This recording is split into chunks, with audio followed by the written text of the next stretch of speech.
안녕하세요. 즐거운 책방입니다. 네, 오늘 소개해드릴 책은요.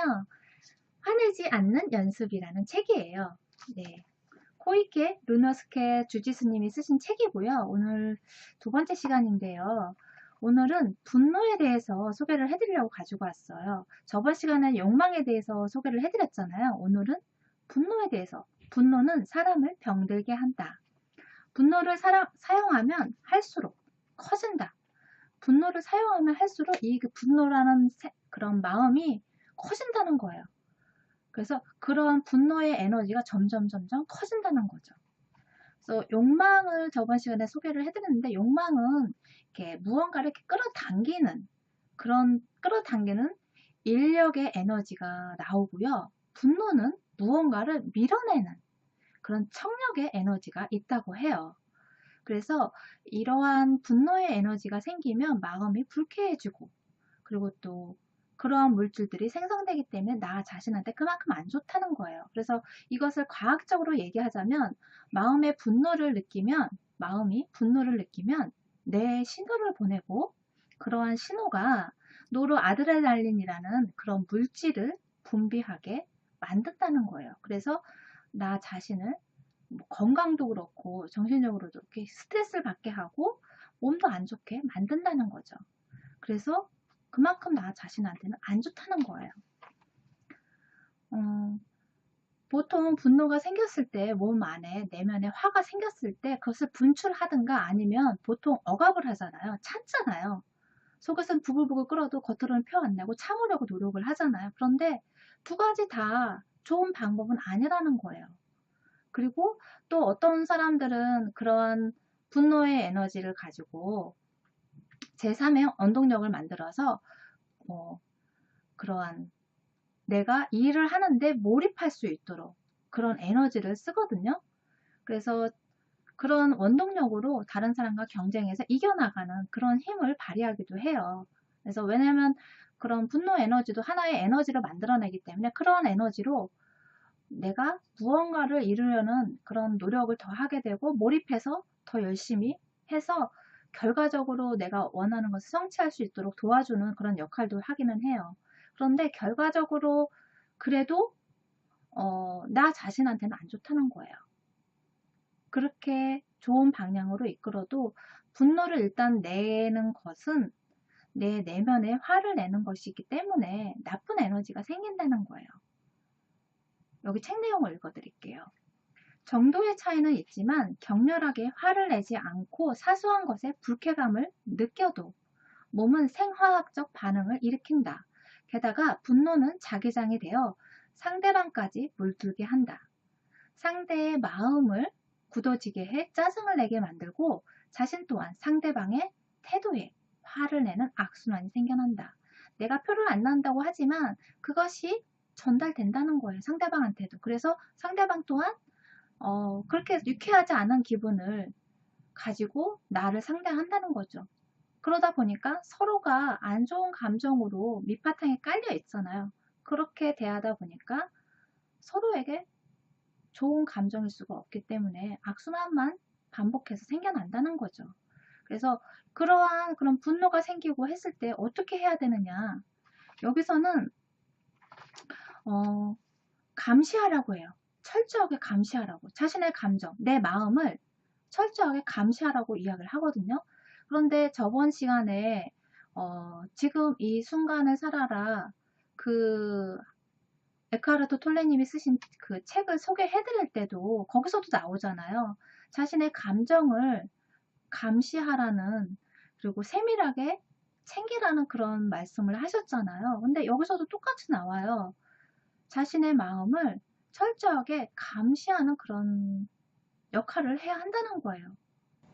여기서 중요한 것은요, 분노가 일어났을 때 억압하거나 발산하는 것 이전에 욱하고 화내지 않고 그렇게 끝낼 수 있도록 자신의 마음을 감시하라는 거예요. 그래서 그런 감시하는 방법에 대해서도 나오는데, 먼저 여기 책 내용을 읽어 드릴게요. 할 수 없이 화를 냈을 경우, 내가 할 수 없이 화를 냈어요. 이미 저질렀어.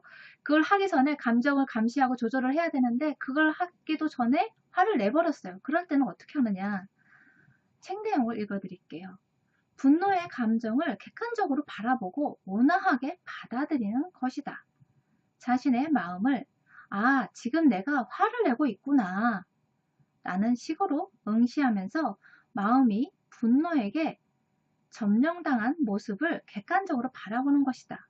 그러면 응시하고 있는 자신의 마음과 다른 사람들이 보게 될 자신의 분노가 분리되면서 마치 술이 확 깨는 것처럼 분노가 진정될 것이다.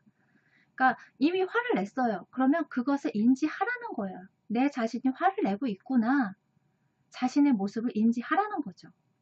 그리고 그거에 대해서 질책하거나 뭐 더 화를 내거나 내가 그걸 참지 못하고 화를 낸 자신한테 화를 내는 것이 아니고 온화한 태도로 마음으로 바라보려는 거예요. 내 자신을 있는 그대로 내가 지금 화를 내고 있구나 하고 바라보라는 거죠.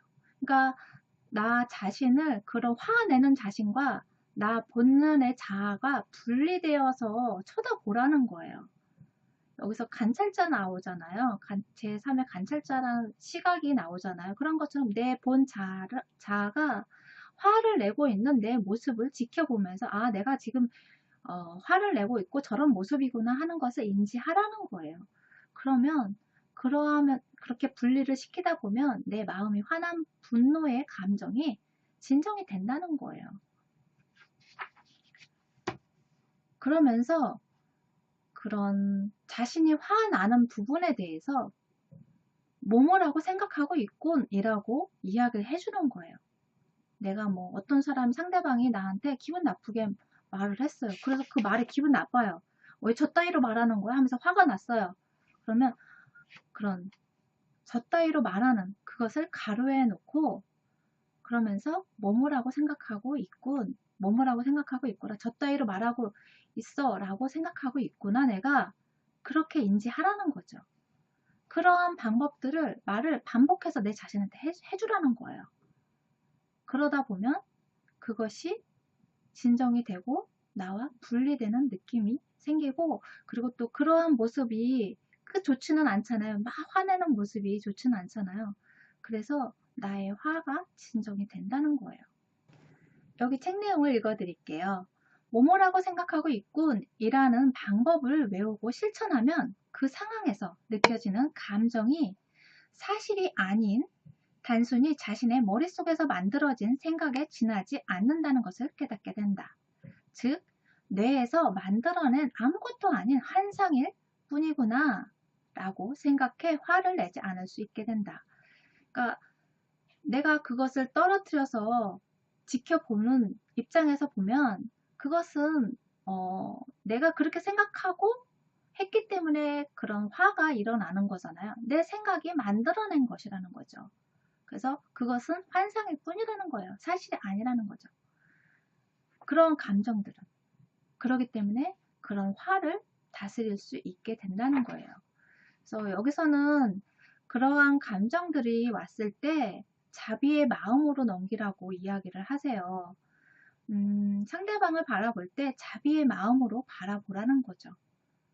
그러다 보면 나쁜 감정보다는 좀 더 이해하려는 감정이 더 많이 생기잖아요. 그래서 화가 일어나기 전에 좋은 방향으로 생각하고 받아들일 수 있는 그런 자비의 마음을 만들라고 말씀을 하세요. 여러분이 생활하시면서 화가 났을 때 내가 내 자신이라고 생각하지 말고 그것을 조금 감정과 내 자신을 분리시키는 그런 연습도 필요한 것 같아요.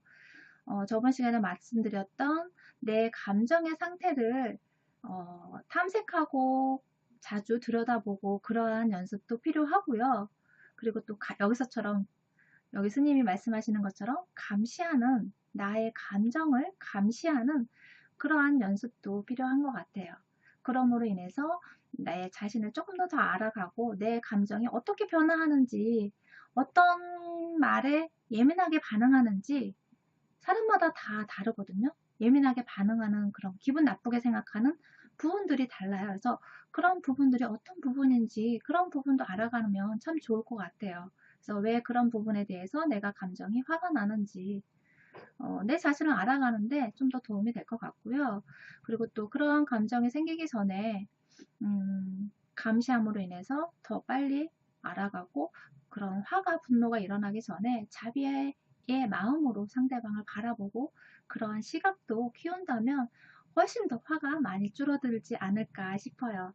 네, 도움이 되셨나요? 구독과 좋아요도 부탁드릴게요. 지금까지 들어주셔서 감사합니다. 다음 시간에 또 만나요.